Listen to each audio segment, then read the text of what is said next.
ఎప్పుడైనా ఉపవాసం ఉన్నవాళ్ళు గుర్తుపెట్టుకో, కటిక ఉపవాసాలు చేయకూడదమ్మా, చాలా తప్పది.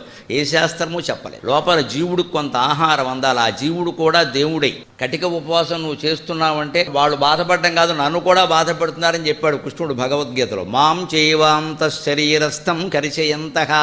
వీడు అన్నం మానేస్తే మానేశాడు, మజ్జిగ తాగట్లేదు, పాలు తాగట్లేదు, నీళ్లు తాగట్లేదు, నన్ను చంపేస్తున్నాడు లోపల.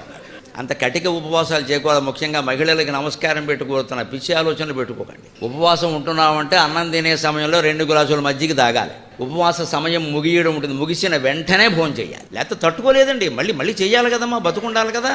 చేసేదంతా బతుకుండానిక పోవడానిక? మనం అన్నం మానేస్తే దేవుడికి ఉపకారం ఏమిటండి? ఆయన బిడ్డలం, మనం బిడ్డలు అన్నం తినాలని తల్లి కోరుకుంటుంది కదా. మనం ఉపవాసం ఉంటే దేవుడికి ఏమైనా గొప్పదా? ఎందుకోసం ఉపవాసం అని చెప్పారు అంటే ఉపేవాసం, ఉపవాసం. ఉపే అంటే సమీపే, భగవంతుడికి సమీపంలో మీ మనస్సును పెట్టాలి. మీరు కూర్చోవడం కాదు, ఇక్కడ పీఠం వేసుకుని.